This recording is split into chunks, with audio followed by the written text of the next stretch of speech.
This is probably the most critical session that you're going to attend at this CNU. The topic will touch every single one of us in time. So being prepared, what happened? Oh, there we go. So being prepared, at least with the ideas that you're going to hear today, may make a difference to you and your children's, your loved ones' quality of life, for sure, under uncertain consequences of climate change as they unfold, and perhaps even to some of our survival. Korkut, Onaran, and Andres began exploring this topic several years ago at CNU 27 in Louisville, Kentucky.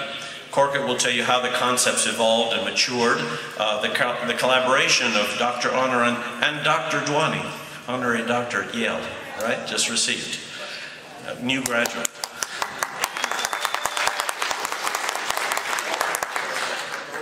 Their collaboration is ideal for this topic, as Korkut received his PhD in environmental studies from the University of Wisconsin at Madison and has for years worked creating community plans, zoning regulations for municipalities throughout the United States. While Andres, recently awarded that doctorate at Yale, is a visionary futurist who has already transformed how we view urbanism and plan our cities today. So together, Korkut and Andres coined and memorialized the initiative you will learn about in the book that some of you have received today, courtesy of the Vinyl Siding Institute, a substantial and long-term supporter of CNU. Urbanism for a Difficult Future, Practical Responses to the Climate Crisis. And I think that's the critical part, it's actionable. It was published by Routledge.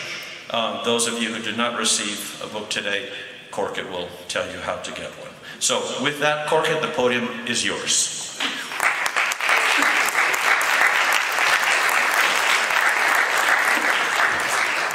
Thank you, Fernando. Since Routledge failed to send those books, if you give me your email, I'll send you a PDF version of the book, which is something I'm not supposed to do it. But they screwed, and I screwed them. Right? And quite honestly, you know, you don't make money by writing a book like this. You only spend money. So it's all fair. Very quickly, this book is a result of a long process of brainstorming with different groups. So I'd like to acknowledge them. Here's the list. We started in the Climate Summit, and then especially in Louisville, Kentucky, there were some heated discussions. We had a 3-day workshop in our office. I'll briefly talk about it. And then there was an adaptation forum in Sacramento, California, and ongoing discussions in the email with different focus groups. And those really helped us to really formulate some of these ideas. The workshop was in our office. Andres and Peter Swift was there, and colleagues of mine in the office. The idea was that, you know, there's a lot of discussion going on, but we need to somehow jumpstart and come up with a model so that we can substantiate some of the ideas. And it was a 3-day workshop. We did a presentation at the end in the University of Colorado Boulder. I'd like to add Paul Crabtree in the list as well. He really contributed a lot. You know, he's one of the engineers who reviewed some of the ideas. So anyway, long story short, it's a collaboration. The overarching theme is localization. Localization of sustenance systems, energy, water, food, waste, and goods. We had a lot of discussion. Okay, everything is going down. You heard in the morning severity of the climate change. And our thinking was that, what do we do? What do we do as urbanists? What do we have to offer? And one conclusion at all this discussion was that, look, we need to be modest. We're not going to save the world. We can have some policies adapted to able to survive through the storms and have better lives, maybe a few generations. So that was kind of the framework, mind framework, we follow it. So, in order to localize energy, water, food, waste, and goods, we need to have an understanding of a different kind of governance and social order. Those are the principles of the second leg, and we need some design principles to follow to transform existing urban form and for the new developments as well. So, the whole vision is that if we have sustenance systems and essential services within a walking distance, we're going to be better off when it hits, because that's the essential. I always give this example. You know, when COVID hit, my neighbor was a dentist working from home, and I was able to go and get that service. And there are a lot of other essential services. If they happen to be close to you, you're lucky. If you're isolated, those services are far away, you're doomed. And all the statistics show that the vulnerabilities are related with how localized the services around you and how localized your sustenance systems, food, energy, etc. So we worked on this and came up with this, what we call adaptation village. I'm not going to go into details of this much because there's an echo. Is my voice going all the way to the back? Yeah, good. Very quickly, it's a walking shed. What we mean by that is the 15 minutes walk from one end to the other. It's not the concentric like the transit experts use. This is a shed where you can walk anywhere in the community in 15 minutes. That's the circle. And we were convinced that we have enough technology and know-how to be able to localize enough services and sustenance systems to survive. We have this. And we are particularly trained as urbanists to be able to provide that, to show know-how. So we focused on that. I'll go to the details a little bit later, but you know, there's the central area, there are the neighborhoods and the support districts where you can. The whole idea is that in every single detail there's a production of food, production of energy, production of storage of water, and then goes nesting each other different systems. There's the compound, block, and quadrant, and quadrants come together and create a small village within walking distance. Now, this is a new community, obviously, but we're thinking that if you follow the principles, this model can be applied in existing urban infills as well, or transforming the existing urban areas. And this is what, you know, you can be urban infill, suburban, peripheral, metropolitan, or rural. So we're convinced that with tweaks and creativity, this model can be applied to all these contexts. Now, how do we get there? When we look at the history, you know, there were two important enabling acts in 20s. The first was the Standard Zoning Enabling Act, and the other one, the City Planning Enabling Act. So, following the paradigm of the day, these acts really isolated land uses from each other. But they did one more thing. The model of the act was such that the federal told the state to give the police power to regulate to the local governments. And these acts, in a very limited time, 5 years or so, changed the whole planning landscape in the United States. It localized it. So it's the strength of the enabling act concept. So what we're saying is that we need another one. It's time to get another one. And adaptation enabling act, we call it. And after the book, people convinced me that I needed to create this web page where we formulate this act. This is the synopsis of that act.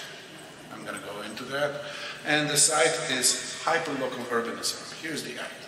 What is the problem? What's the solution? How do we get there? Let me see. What's that? Oh. Okay, sorry. I need to stop this and then go there. So, here it is. The Adaptation Enabling Act. The problem is that when we depend on regional systems, power and water, when we depend on the supply routes, we experience that when the supply route closed or interrupted, we don't get the TP, we don't get the food, we don't get the driver, right? We experience these. So that's a vulnerability. And the access to certain services, that's a vulnerability. So localizing everything is the way to go. But how do we do that? So what this act says, there are 4 policy items, I'm going to go through them. Local governments, if you create a receiving zone and apply a zoning reform on that zone, we're going to give you 3 things. Those 3 things is policy 2, 3, and 4.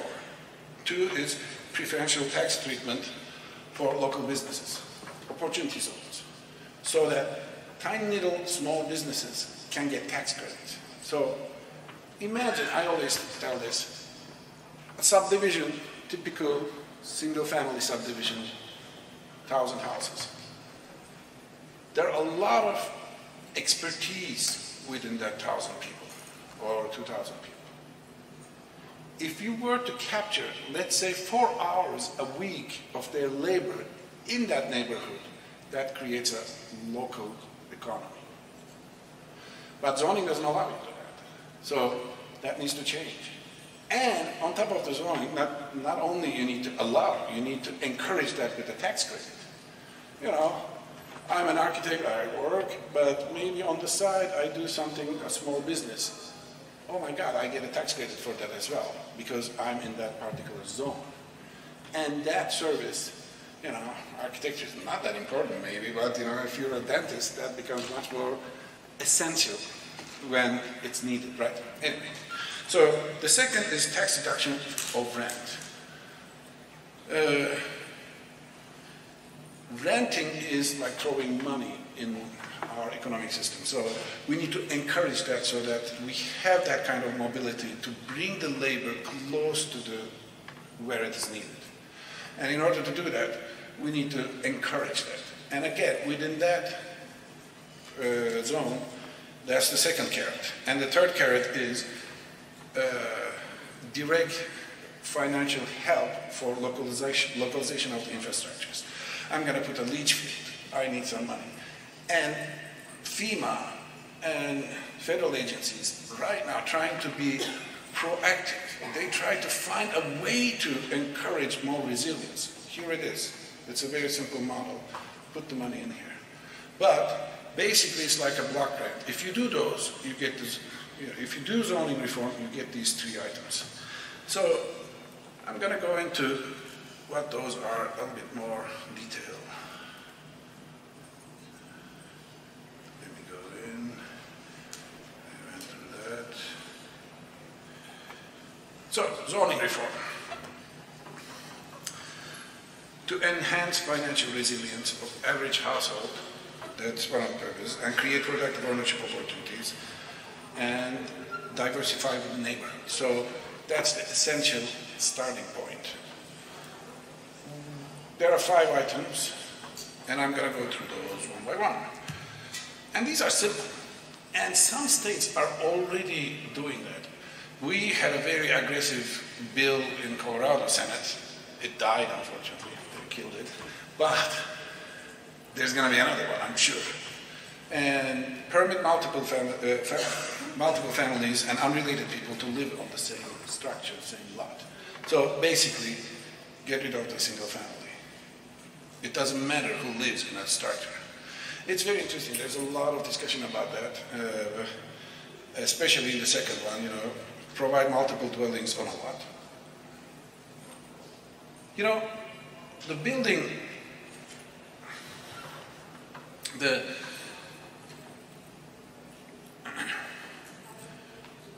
discussion always goes to the density. Oh, you're increasing our density, right? You're providing multiple units on a lot. And interestingly enough, you know, the building code looks at all the uses except for, all the uses in terms of the bigger the building, more people use it. Zoning codes don't do that. They look at all the other uses in terms of the square footage, but they look at the residential as units per acre. The whole idea is that, you know, a family can live in a 2,000 square feet or 10,000 square feet. We know that. But there's an interesting development happening lately. The new generation is not able to afford large houses anymore. First time in the 50 years of history, the young families are not able to own a house. The house ownership rates are going down. What happens is a lot of the families double up. Young couples live with parents. A few young couples come together and then buy a house and they share, and where it is allowed, they rent, etc., so forth. Which means the number of people living in big houses are increasing. So the idea, the assumption that bigger the house, more people in it, is happening actually. Which means the way we measure the density, units per acre, is obsolete. We shouldn't use that at all. We should just go how big the building is, right? Like occupancy. If we have 500 square feet, that one person, that kind of thing. So that's the way we convince different communities about, you know, hey, the way you do density is wrong. And we looked at this is from DPZ charrette we did. You know, here's a typical lot and typical house in the first. And in the same place we can do 2, 3, or 4 smaller units, which is in high demand right now. And then my office did a rezoning for City of Golden in Colorado. We convinced the idea that, you know, compounds, instead of one building, having 3 small cottages is okay. And they bought it, they adopted this. And bigger the lot, more structures are allowed. And this is by right. And interestingly enough, there are a lot of lots with smaller buildings. This gives them the opportunity to put more structures and small structures. These are like 1,200, 1,400 at the most, which is what new families need anyway. So, and there are some other examples of those. You know, it can be mixed use. It can be the corridors, urban corridors, I talked about that before. And the same idea of compound is the essential component of what we came up with, the adaptation village. You're seeing a block, and the colors are showing different compounds. That is to say, instead of having a large building, you may have a building or 2 in the beginning, and then in time you add. That gives financial resilience to the household, but also that gives opportunities for, which I'm going to talk about soon, mixed use, small businesses, like the 4 hours doctor office, right? There's a compound, another compound, I'll just go fast. And the other item is the mixed use part. Cottage industry and retail is a definition here, and cottage farming. Permit these in every residential zone, because this is what we need.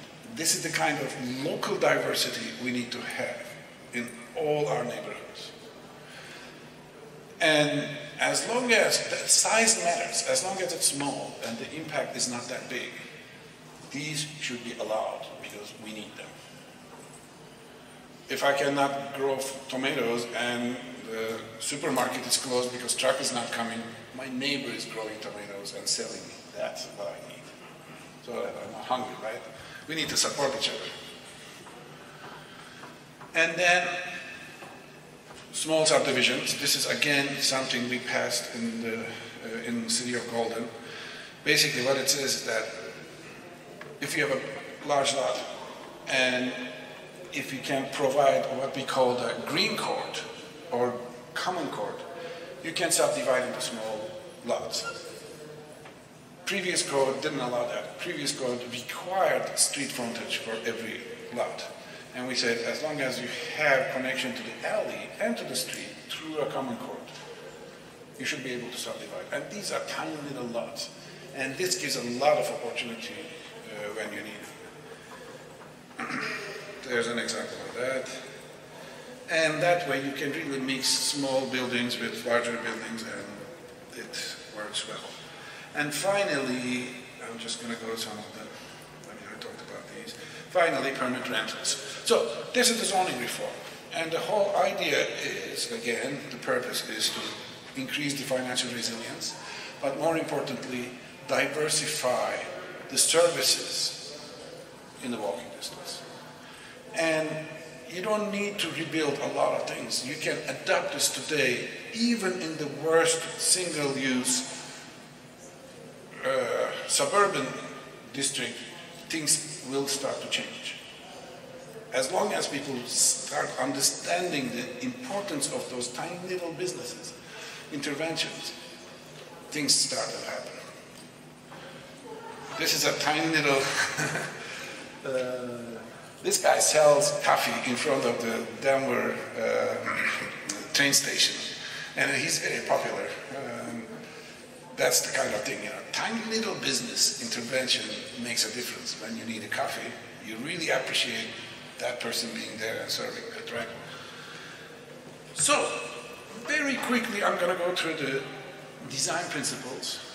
The first one is nesting.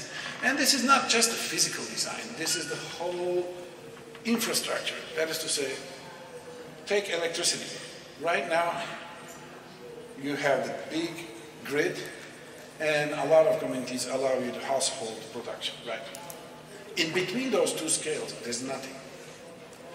Imagine you had a small solar farm or wind farm in the block scale, and that is nesting in the neighborhood scale, and that is nesting in the larger city scale, and that nests in the regional.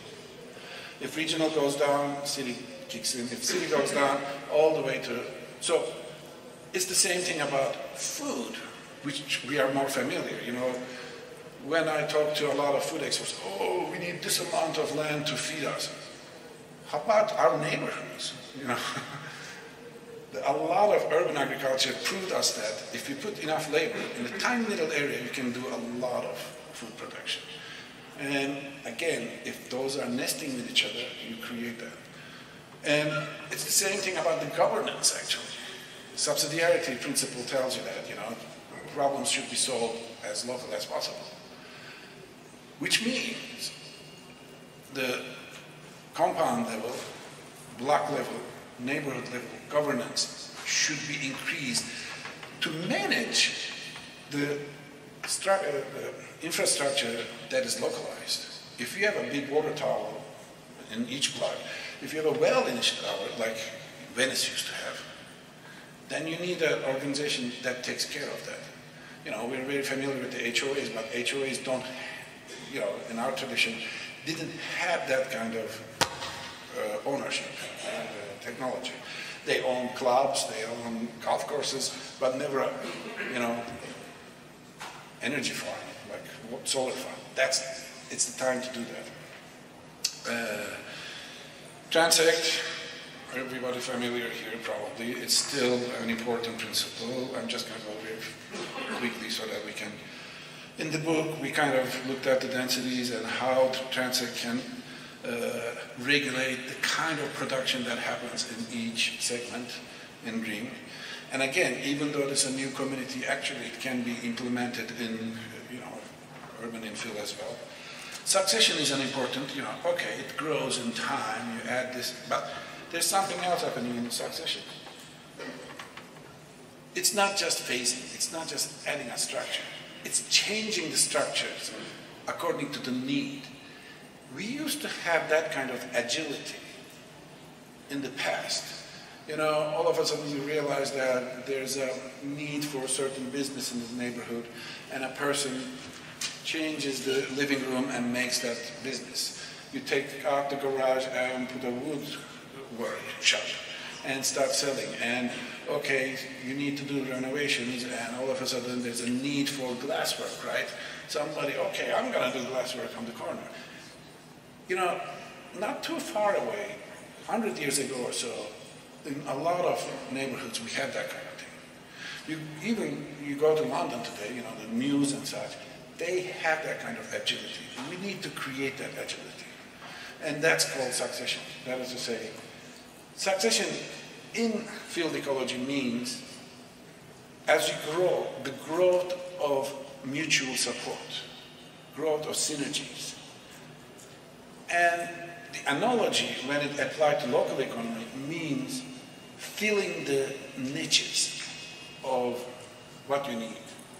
So in really vibrant communities, I'm from Turkey, I walk in Istanbul for instance, oh, I need a clipper. Oh, there's someone selling clipper. I need to drink, someone is selling water. So what you need is supplied around you because there's that kind of agility. You know, somebody is going to take that opportunity to provide you that service. You know, anyway, that's succession. And the gathering is very important. I always, you know, give this, you know, when you sit around the table, you see each other and you talk, you turn your back, you cannot talk, you know. So facing gathering is very important. And street design, I'm just going to go very fast. In the traditional Architecture for Traditional Neighborhoods book, there's a lot of discussion about that. But the whole system of nesting items in the adaptation village has a center. The compound has a center, the block has a common area where certain activities happen. Maybe there's a water tower and gathering underneath, community gardens, etc. so forth. And then you go to Quadrant, there's a big park, and at the village scale, there's a central area. So, next is secure place. There's, you know, we had a lot of discussion about this, but the whole idea is that you can provide security without alienating the public. You know, some of these elements you see, actually, they are so artful that they actually respect the public, you know, respect the stranger, but at the same time it communicates, you know, this is protected, you cannot go through. So it can be done in a very civil ways. So that's the whole point. And finally, I'm showing some of the wall, let's go back to that one. You know, there are some walls and have transparencies that really provide. And then in the block level, you can provide some gates and such. Not that they're going to be closed, but they may be closed when needed. That's the whole idea. And finally, climate conscious design. Even though in the book, most of the graphics are shown for Colorado area, you know, temperate climate, we're also saying that, you know, if you need to do this in the hot arid or hot humid climates, there are ways to modify the architecture, and we also coded those and showed how you can use in form-based codes, which is the subject of my other book. And there are 2 chapters at the end looking at different prototypes from different regions to really, climate conscious design is one thing.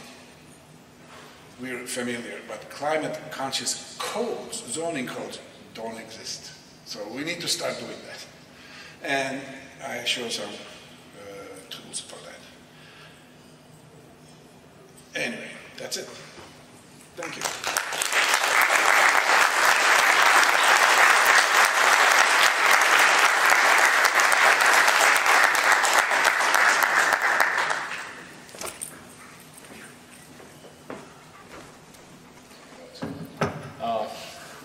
I wrote the introduction to the book.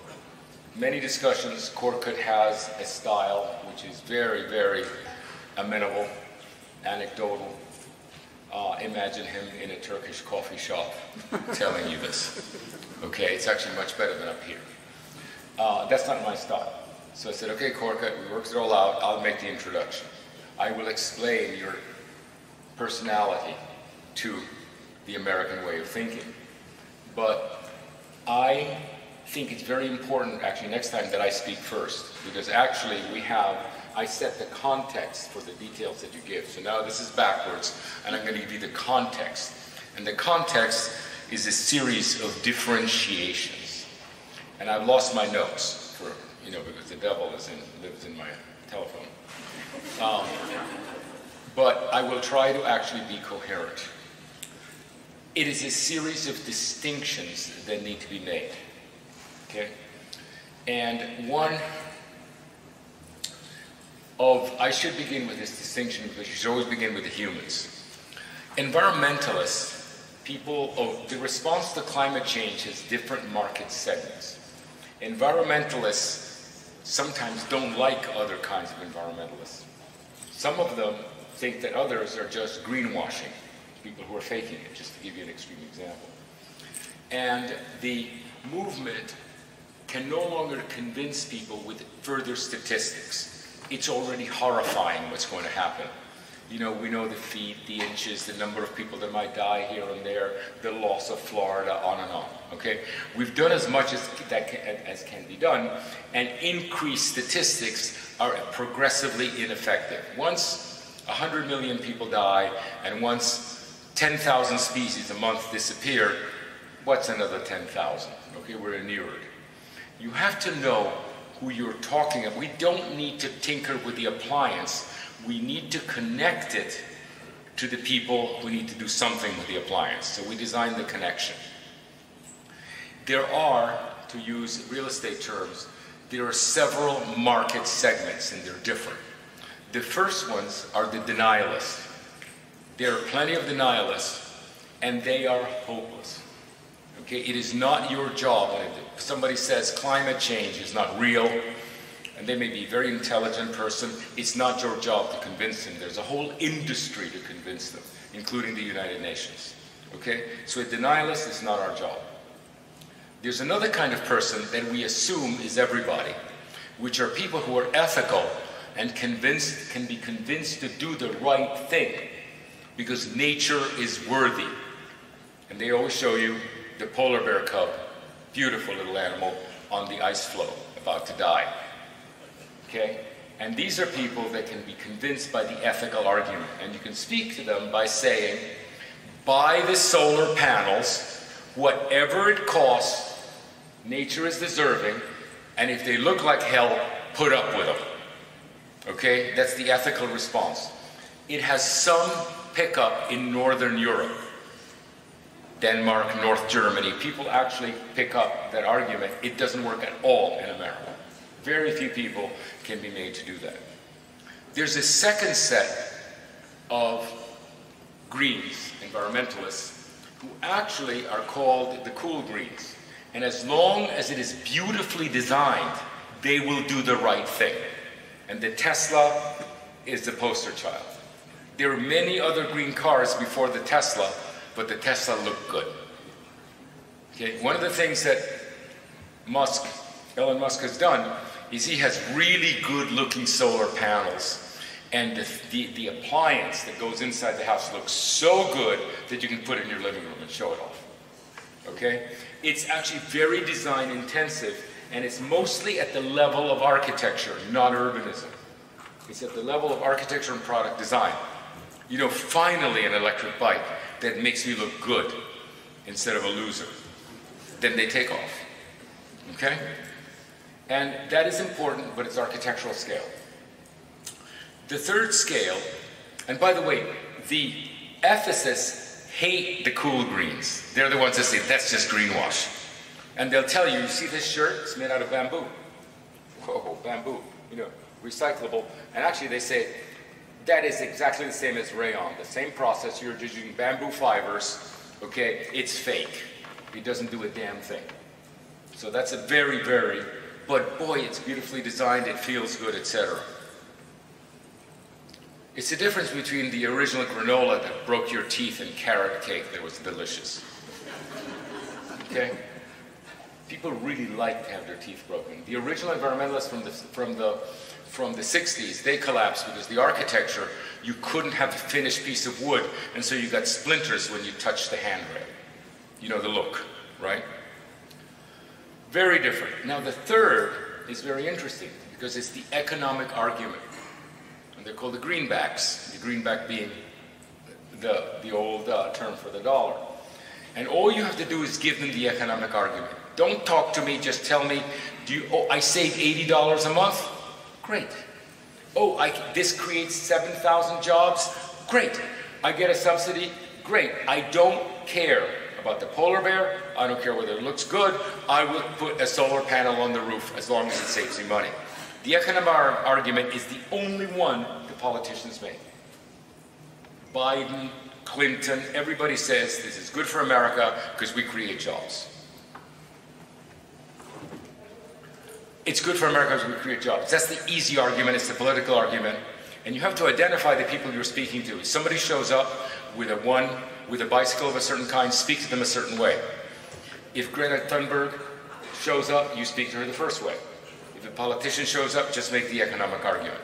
Those three are well known. There's a fourth, which is the emerging one. This is very interesting, this one. And I need to spend a little time on it. The IPCC has finally drawn a line. They've always said this is terrible, it's going to happen, it's going to be 3 feet, 6 feet, and 7 feet of flooding and everything. But they finally said in the Glasgow conference, in 2030, we have to be at 50% of the carbon. And if we don't get there, we will get into the irreversible tipping point and it'll just be a slide. That's the first time a line has been drawn. 2030 is very soon. By the way, and then we have to be at 0% at 2060. People think it's 2050, but China said no, give us till 2060. So notice this, 2030, 2060, 2090. Very interesting, I'm going to get back to that. The important thing that in 2030, there is hope of mitigation. We can mitigate climate change. By 2030, when it's irreversible, mitigation is no longer possible and we have to adapt. 2030 is December 7, 1941. It's the Pearl Harbor moment. Okay, everybody knew the Japanese were misbehaving and invading, but we were pacifists in this country, and then Pearl Harbor happened, and they said, and all the pacifists, and they were mostly pacifists in this country, said, Roosevelt, tell us what to do. In 2030, all the Greens are going to say, tell us what to do, how do we adapt? Now, adaptation is interesting, because one of the distinctions I have to make is that there's a difference between adaptation and mitigation, and I have to get back to that, and it's hugely important. People say, well, there's so much overlap, we might as well talk about adaptation and mitigation. But let me get back to that. Now, I could have given this talk 10 years ago because I already identified the market segments, but one has emerged which is not our job. And it is a new segment called the Party On segment. The Party On segment is not a fiction. The best-selling community in the United States in the last 2 years is called Margaritaville. Have you heard of it? Get to know it. It's the best-selling community. You've got to be always interested. What is the best-selling communities in the United States? It's a franchise. Just to give you a feeling, they've permitted over 300,000 units just north of Seaside. So Seaside sits there virtuously and being cool. Okay, Seaside is all three. We're virtuous, we're cool, and we make money. Right? And Margaritaville comes in, but we're fun. It's going to blow us out of the water. Okay, it is actually the most growing market segment, get to know it. There's nothing we can do about them because they're realists. They're not denialists. They understand climate change. They admit climate change, and they understand it so well that they know it's hopeless. They know that we have to get to 2030, but we're fun. It's going to blow us out of the water. Okay, it is actually the most growing market segment, get to know it. There's nothing we can do about them because they're realists. They're not denialists. They understand climate change. They admit climate change, and they understand it so well that they know it's hopeless. They know that we have to get to 2030 to 20, and guess what the Ukraine war revealed to the world? The only thing that Russia makes is petroleum, and it's not going to commit suicide. China has no petroleum. It's the most expanding community in the world, and they're buying all the petroleum from Russia. They're not going to stop. Okay? And I'm not even talking about the 700 coal-fired plants that they're building all over the world. Okay? And by the way, India cooks entirely with coal. And we said, no, stop using coal. Oh yeah, we're going to install gas in 43 million or something Indian slums. Forget it. And you know what? Africa isn't interested, and South America isn't interested. The only people who are interested is half of the United States and half of Europe. That's it. These realists know that we're not going to make it. And what I want to do is get the new urbanism to realize that at 2030, the world is going to turn around and say mitigation has failed. What do we do? And we have to be ready to say, time for adaptation. And adaptation tools need to be minted by the Congress of the New Urbanism, because adaptation works at our scale. Mitigation is at the worldwide scale. It's the first worldwide environmental crisis. It's solved at the level of policy by the United Nations. You want to affect mitigation, get a sign, make a speech in Washington. Okay? Because the policy has to be written in terms of taxes, in terms of intergovernmental agreements. Adaptation is absolutely local. You can adapt locally. It completely empowers the local. It doesn't matter what the policy is in Washington or what the United Nations think. I can begin adapting right now at the level of my house, at the level of my block, at the level of my quadrant, at the level of my neighborhood. It is incredibly empowering right away. Okay? And so it's really our job. We're not saying don't try to mitigate, but we're saying in 6 years' time, when mitigation fails, they're going to come to our toolbox, not the United Nations, and we have to know what this book talks about, which is adaptation. Okay, and a lot of people like it because it's locally empowering. That will be growing. It's the most growing market. So now I want to make another distinction about the tools that Korkut was talking about. There is a lot of confusion between mitigation and adaptation. Mitigation tries to mitigate the cause of climate change, which is carbon. It's been reduced to carbon. All the new urbanism can do is the very, very hyper-simplistic thing. All we can do, remember, I'm not talking about LEED. Buildings can do the green stuff, but we, the urbanists, all we can do is reduce tailpipe emission. So we have reduced the entire complex agenda of the new urbanism, 27 charter things that we're concerned with about society and a million things.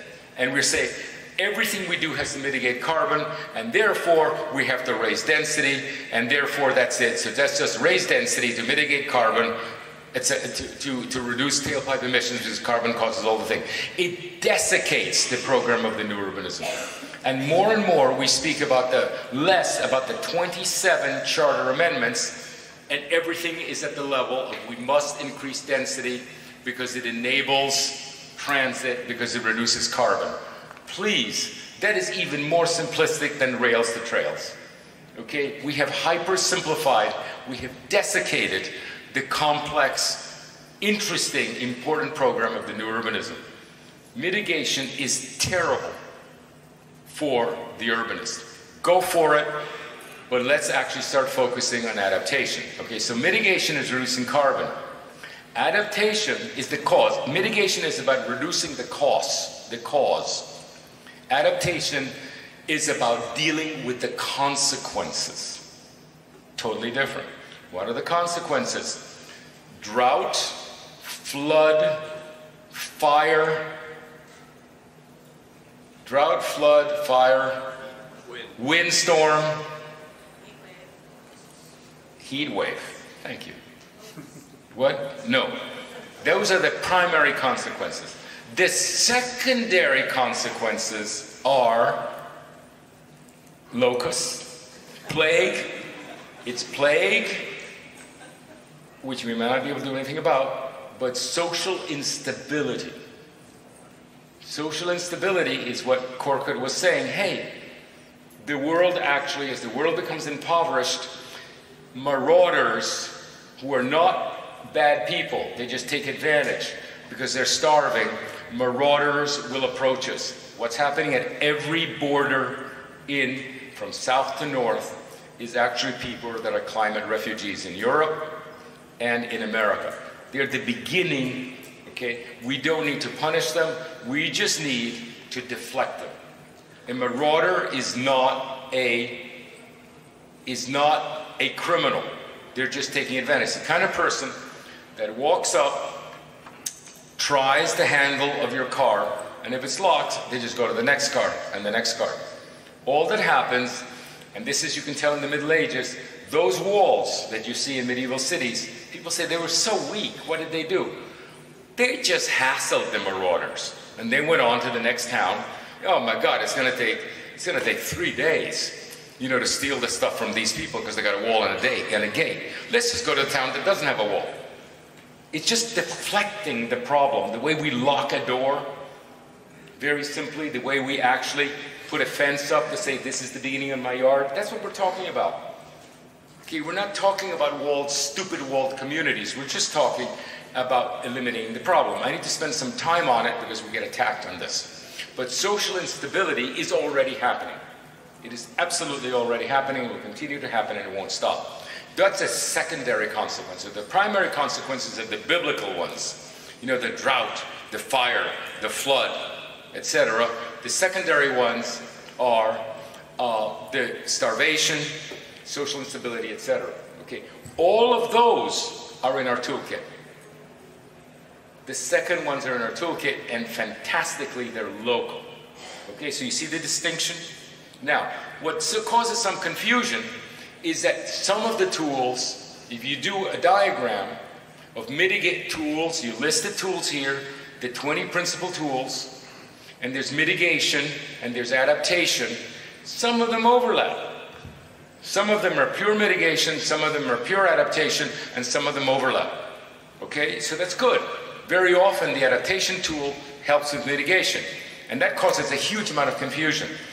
But what happens is, once you take the adaptation ones and take the mitigation ones and actually decide which ones are at the scale of our operation, our toolbox, they're all in adaptation.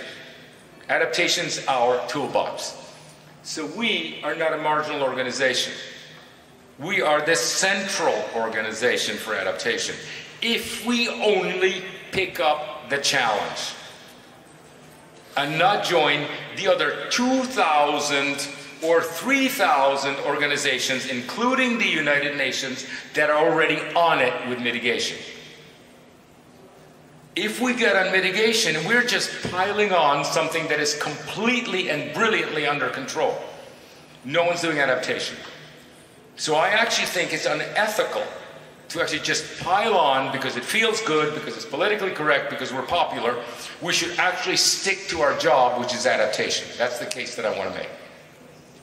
Okay? And that's what this book is the first shot across the bow saying, all of these adaptation problems, we have to actually generate these tools. And he mentioned many of them. Okay? So that is actually what we're talking about here. I have other things to say, but he's spoken about them, but perhaps they require a little bit more clarity. Okay, when he talks about localization, right, which is to say, balance out the needs and production of energy. How much energy do you need for the population? How much food do you need for the population? How many goods do you need to be repaired or made for the population, etc.?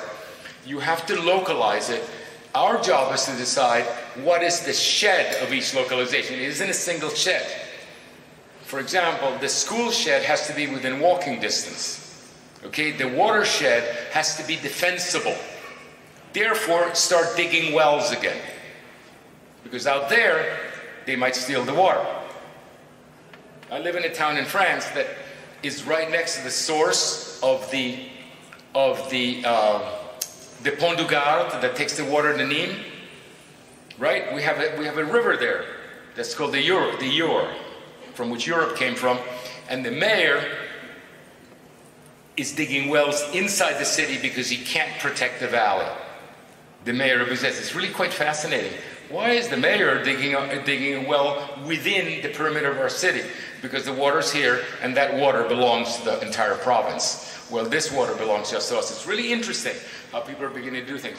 We have to protect our food shed. I'm not talking about strawberries, okay?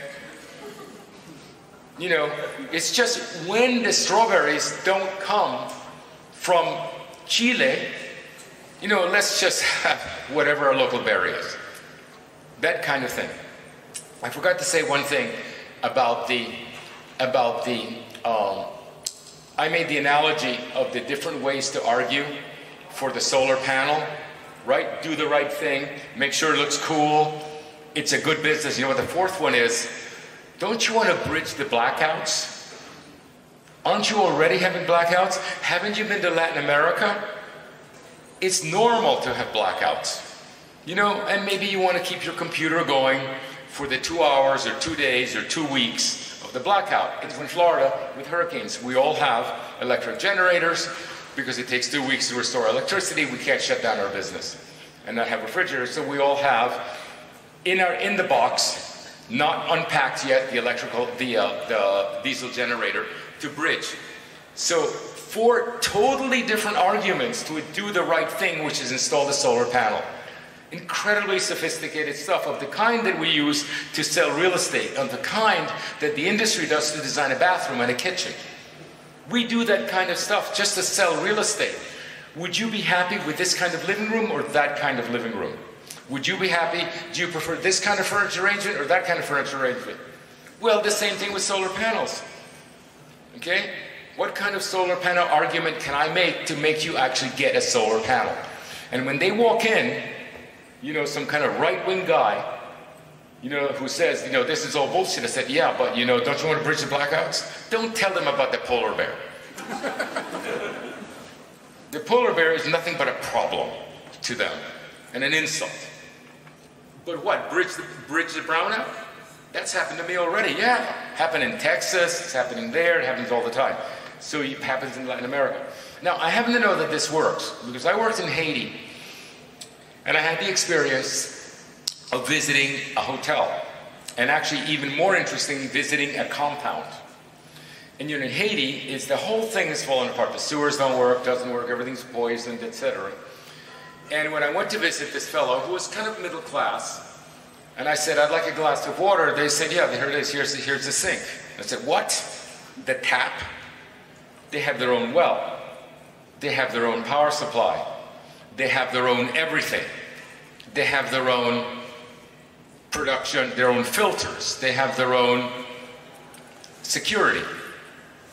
So what they've done is taken all the things that are normally provided at the largest shed, in our case of the nation. We have a shed that provides this at the scale of the nation. We need to get it down to the scale of the community. In Haiti, they have it to the scale of the compound. The scale of the compound. And if we say, well, that technology, how are we going to develop the technology? How do we get the filtration system? How do we get the little generator? You know what they tell you in Haiti? Go to Home Depot, aisle 4. All that technology exists in the third world.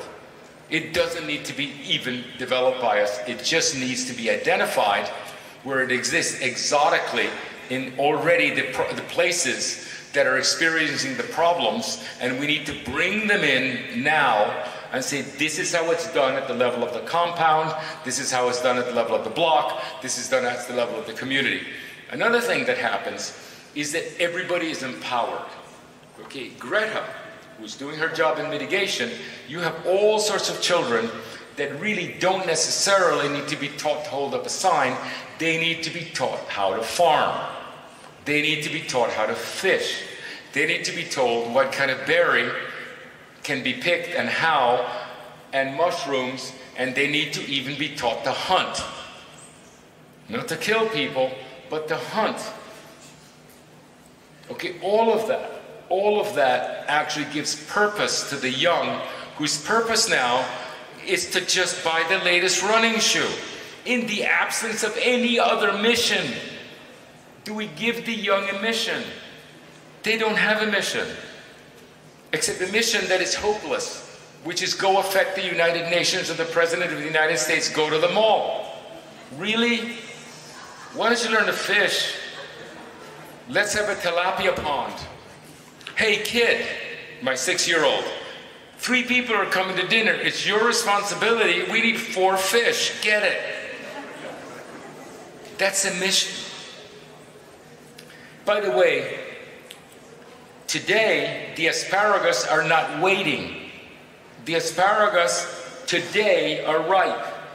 Not tomorrow, not tonight. This morning, they're ripe. Get dressed early and go get it. That is completely satisfying to a child. Completely satisfying. Do you know what they do in France? They send the kid out this tall to get the bread in the morning, to get the baguette. They come back, look at their faces. They're so proud. And all they've done is gone down the block to pick up some bread, but they have a mission. Okay, and what's extraordinary about this whole thing of adaptation is how it takes the frivolity of the society and gives it something to do. We can enable that by actually creating a matrix for everybody can work. Actually, you know what the immigrants all know how to do? We can't do anything without the immigrants. Okay, they've got to come in. You want diversity? Get somebody that just came over the border who knows how to build and who knows how to farm. Okay, and put them in your elementary school as a teacher to teach the kids how to farm, to teach the kids how to fix something. So you get these immigrants, extremely capable people. They're capable. You know, they're ambitious, and they should become immediately special counselors in the elementary school. And you know how many of us actually grew up with somebody in Latin America who was the chauffeur or somebody who could fix a car, who actually taught us how to be, sorry about this, real men. Okay, you know what you do here? Your car is broken, this is how you fix it. This is how you change the oil. You know, this is how it's done as early as possible. You can't do it yet, but you can watch me do it. And that kind of thing is what a healthy society has. What's interesting, if we commit to adaptation, we stop piling on what everybody else is doing. Almost everything that we talk about here, including let's save the inner city, okay? Let's do affordable housing. Let's get this right. Let's get the sidewalks. Everybody else is on it. We're just piling on. But no one is an adaptation. But if we don't do something by 2030, everybody else will be on adaptation and we will again be followers. Okay? I'm not saying this book is perfect, but it's the very first time that says this is not the marginal book. This is the only book that doesn't exist yet. The beautiful Doug Afar books out there, this thick, they couldn't be better. You cannot write a book better than Doug Farr's first book. So why do you write a second book? Because it didn't work, the first one. Neither is the second one going to work. Because the whole problem is that mitigation is not our job, it's adaptation. That's the problem that he has. The third book of Doug Farr, because he's super smart, is going to be about adaptation. And it's going to be better than Korkut's. But Korkut's is the first. Okay, so this is the challenge. Get that book. You know, remember that it is a very important book, and just get through it and then begin contributing and talking about this. Okay, these are very important distinctions, and I think it really makes this 2030, 2060, 2090. The boomers are checking out 100% by 2030. Okay, and then the Xers are in charge till 2060, and the Zoomers are in charge till 2090. you can actually align the responses to every generation. Okay, so that we don't get confused. You know, we're not going to be around at some point, you're not going to be around at some point, and you're not going to be around at some point. It's your grandchildren. And one other thing, don't actually overclaim and say that we can guarantee anything after 2090. It's already megalomania to think till 2090. Megalomania. You know, we can't guarantee the coffee being out there.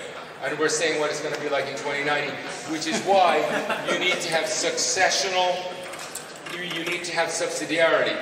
The new codes, the codes of mitigation should enable, our job is to allow others to decide at the most local scale, at the latest, the most local scale, decisions that are made at the most local scale that can competently make it at the last possible moment.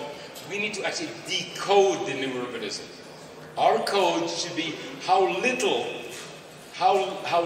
can we code, and just empower others to make decisions. That's really what adaptation is about, not to decide now what it's going to be like. Okay, we don't need to tell us, you know, about some ever finer type of glass, and it's going to be this precision 0.92 when you get 6 points. No. Okay, you decide, you're this age, okay, you're in charge of 2060, this is what you decide. We decide a certain number of things, etc. Okay, it's enormously important to write codes that are actually based on subsidiarity, in which you decide as little as possible. We need to decide some things, but mostly we need to decide who decides and enable it to happen. And that's the software. The hardware is what Korkut showed in that beautiful design. The software still needs to be worked on. Thank you, Andres.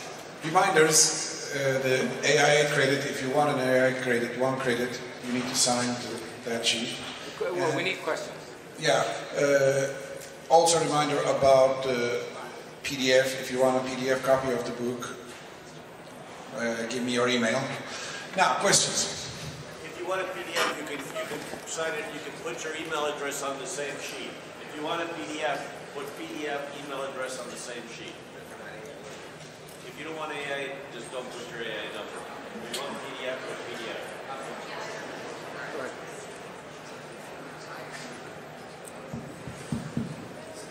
Thank you. Question about sea level. Okay, one of the sea level rise, can I just say one thing? There's so much contradictions. In Miami, 6 inches, 6 feet, the whole coast floods. It sounds like bullshit to most people because we have different statistics. We're just talking about different time periods. They're all correct. But it's actually 2060, you know, you always have to say by 2060 or by 2090. And by the way, we should have a normative time frame. It isn't going to be by the end of the century. You have to say by this time. By the way, you know what's coming now, right now, by 2030? There's no insurance. So the insurance collapse, is not my wet sneakers. And that's happening at 2030. And there will be actually people moving out by then. Yeah, will you describe the quotidian life of someone in this setting?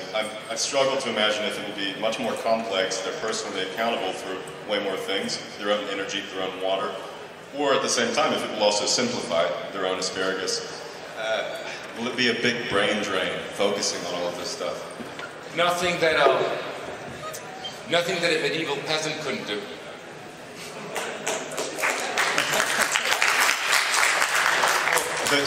It's low tech. The original Green is actually the key book in terms of the technology. Medieval peasants had to spend their entire life focused on picking asparagus. Yeah. Are you worried that we will have a brain drain from higher leverage activity? Oh. Well, actually, I mean, in terms of the food, when you look at the food production in urban areas, we're really close to this particular idea of producing our food. There are a lot of, you know, when you go to the permaculture webpage, the case studies are amazing right now. So, and we're really sophisticated in terms of managing some of the common HOA items. You know, there are examples where there's an overarching HOA looking at the certain amenities and then block HOAs. You know, if you look at the big subdivisions, we're already familiar with that. And on top of that, in certain parts of the world, there are energy co-ops and neighborhood level production. Let's talk about one thing. Let's just localize it. We have an example in this country, the Mormon epic. Okay, we don't have to go to medieval anything. We don't have to see, you know, go to offshore. The Mormons in between 1850 and not even the year 2000 built 700, founded and built 720, okay, communities in the desert, none of which failed. And they had a protocol about what to do about everything. And one of the things they did, they assembled a society that was diverse. Very important. They needed people that actually could repair a shoe. And they needed people who were literate. And they needed people who knew how to farm. And they needed people who knew how to defend the community. And what Brigham Young did is he assembled the society. The reason they didn't fail is he assembled a diverse society and then gave them a day-by-day protocol of what had to be done by the first month of April and by the third week, etc. And they had to be in sod huts by the winter, and etc. It was one by one. We have an American model in front of us that is almost within living memory. Okay? And so what we're doing is, I don't know what we're studying. We're still studying 19th century Victorian towns, which is how the new urbanism was born. We need new models.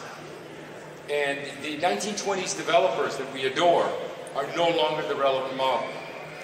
The relevant model, neither are the picturesque medieval villages. The relevant model, in my opinion, is exactly the Mormon epic.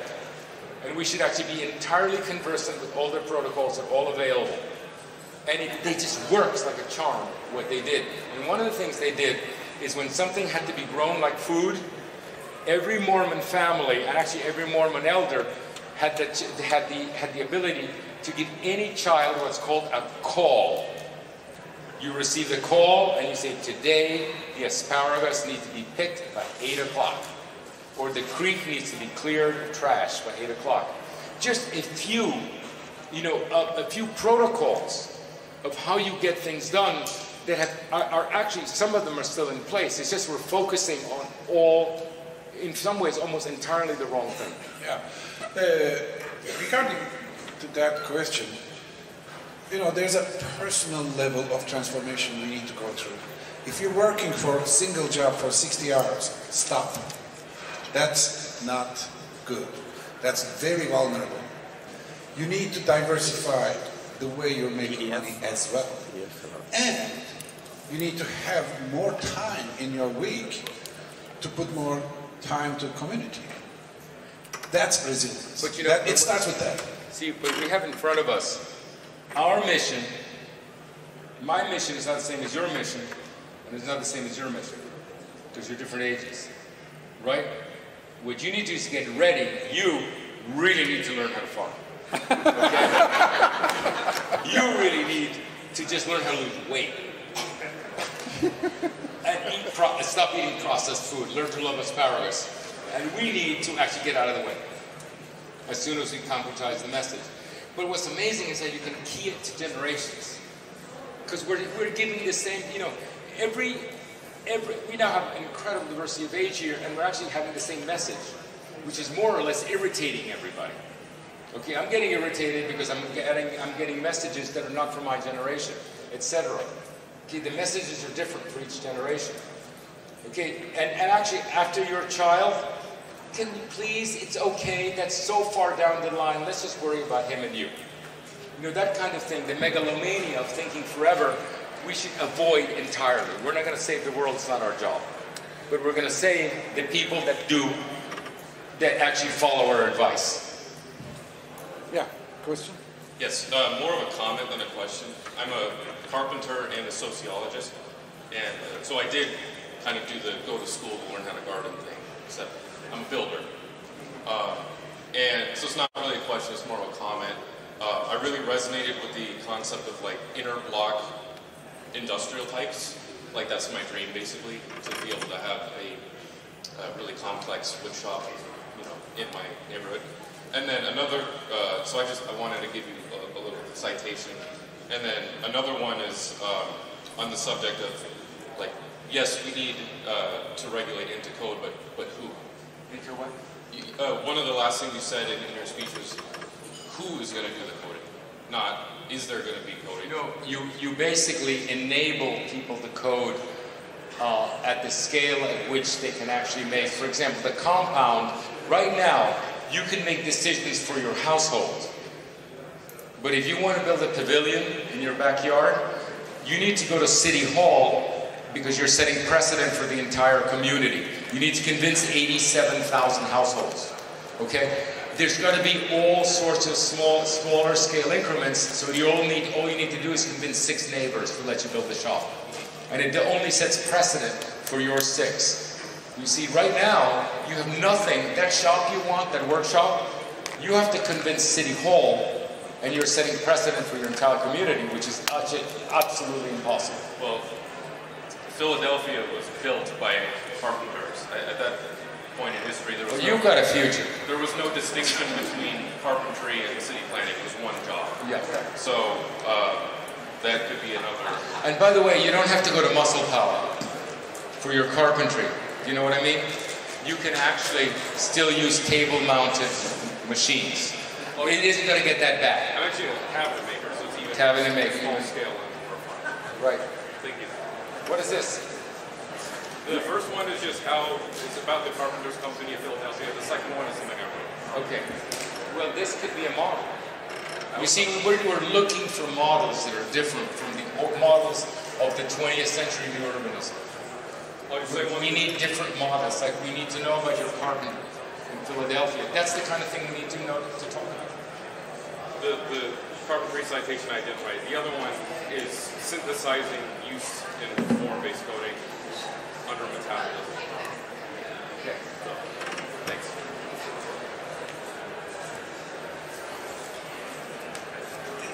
You're talking about a model that and you sort of keep coming back to farming, but I think there's a certain literal quality. That's a literal model. When I went out east to school, the only other people that I met that were in school that grew up in Minnesota were all the children of farmers, and they were at school because their parent or their grandparent or somebody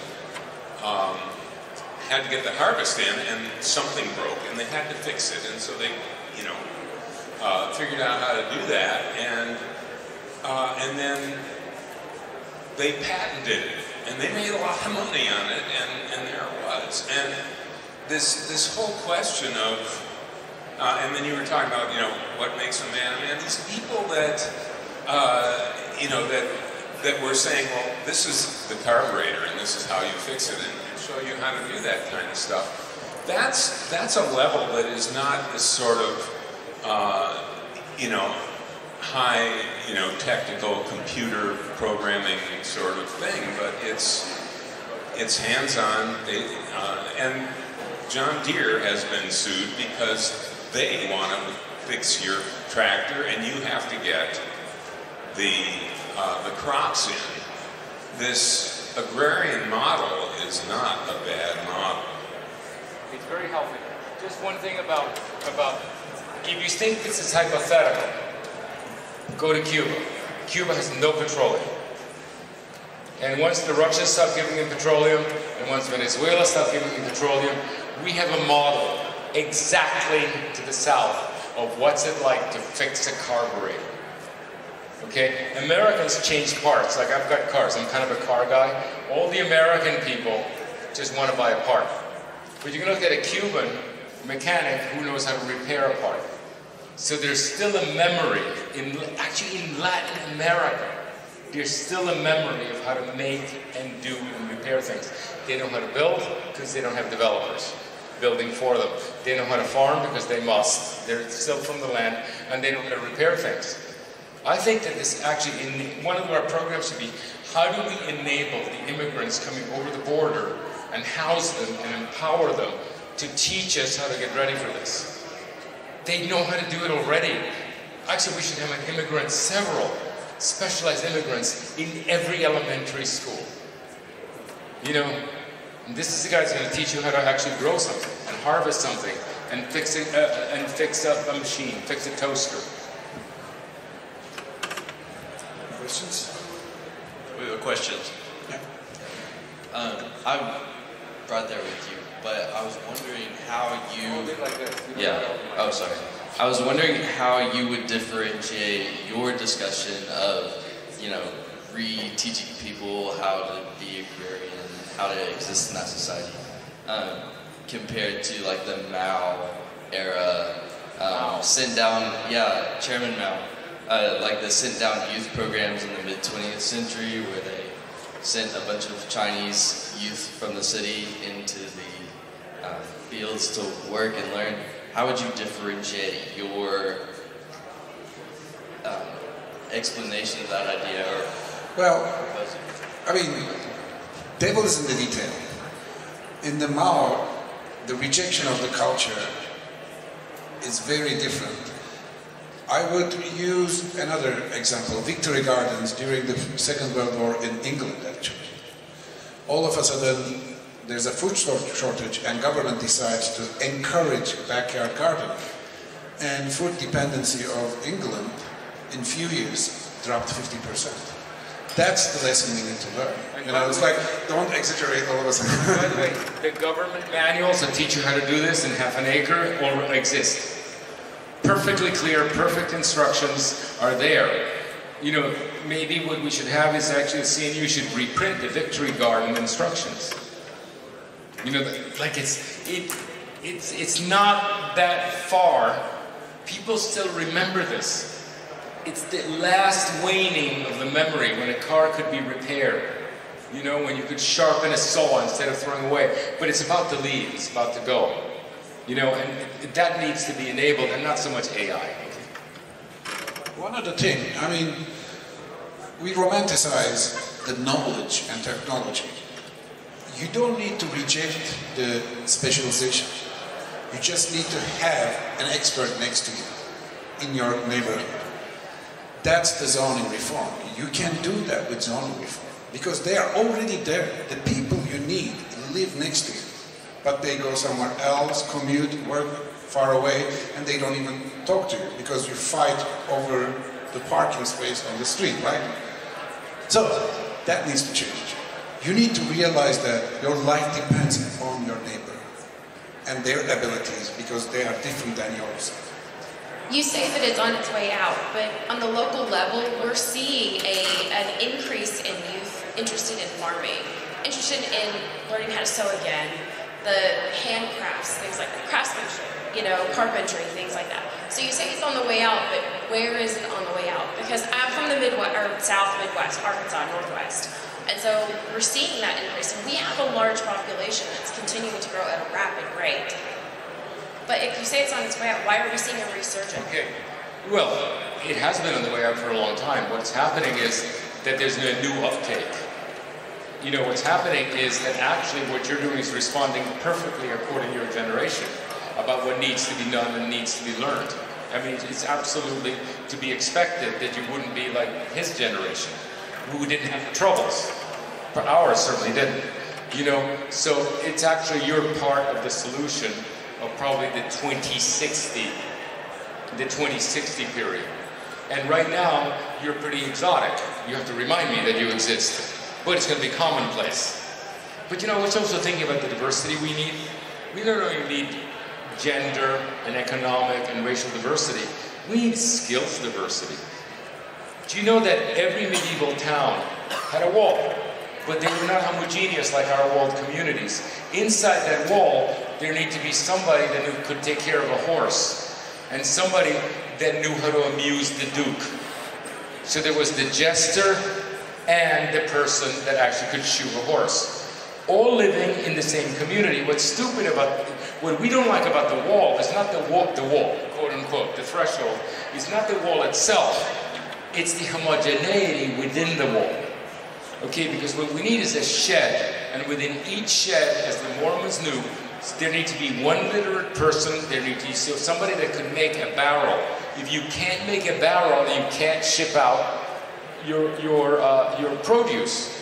Can you imagine they had to think about how are you going to ship out your produce if you couldn't make a barrel? You know, you needed somebody that could fix a shoe, and that's what Brigham Young thought about. He assembled the communities.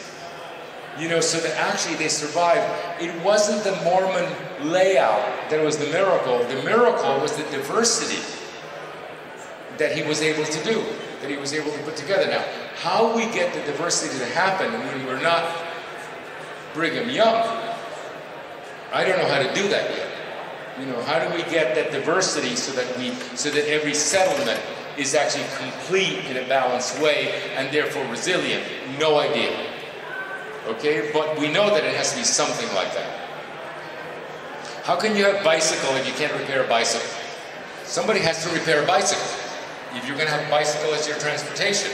And that's not common. That's everybody. You can have a community that doesn't know how to repair a bicycle. So that's got to be on the list of diversity, along with everything else on the list. I think we were just starting to talk about my question. But like that. Like this? Yeah. Wonderful. It seems like we don't have many disciplines at CNU. How do we get more skill diversity at our conferences? How do we get more what? More skill diversity, more industries, more different trades, those kind of things. It seems like we're diverse as people, but we're not necessarily...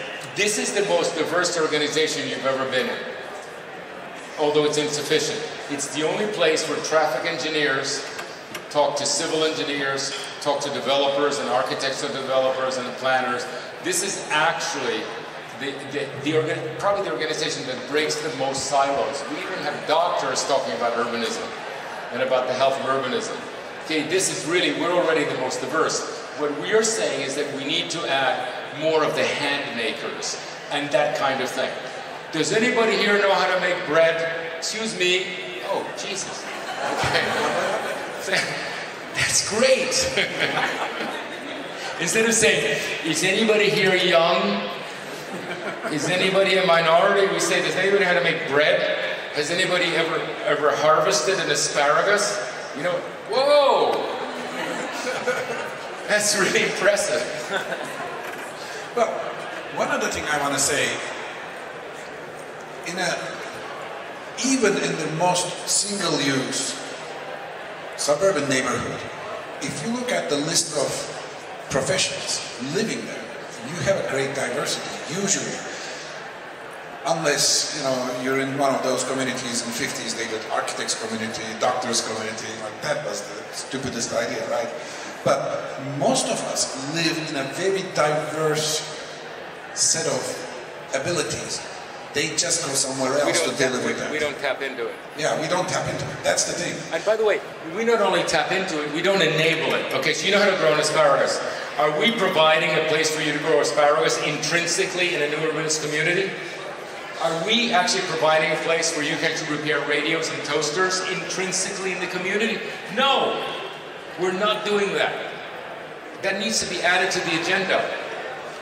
Instead of asking, why aren't there enough poor people in your community, which there are clearly not in ours, they say, why aren't there enough people to repair bicycles in your community? Or grow food, or actually know how to defend a community. You don't need policemen, okay, if you know how to handle a problem without a gun. That used to be normal. To know how to do that. We don't know how to do that anymore. That's what we should call for diversity. I work for the city of Fort Lauderdale, and they gave us a copy of your PDF a couple months ago. I also work I volunteer in the city of West Palm Beach, just north of Fort Lauderdale, for a neighborhood group. And so what they do is they have a hub. It's an underinvested, formerly redline neighborhood, and there's 5 pillars that they operate on, and so they're trying to do education, jobs, farming, all of the things in this neighborhood. there are zoning issues to making affordability an option, and the land in Florida is so expensive to be able to keep these endeavors going. So how do you get, here I am working for a municipality and doing this work at the same time, and even I'm having a difficult time trying to figure out the political will or want to change the zoning. Subsidiarity. You need to have a place that can afford to have these 5 pillars that the government has actually decided would be good. Do you have to get approval at the level of the municipality of West Palm Beach? The whole municipality has to actually get you a piece of land? Do you have to convince all the elected officials? Or can you just convince somebody locally that that's what you need?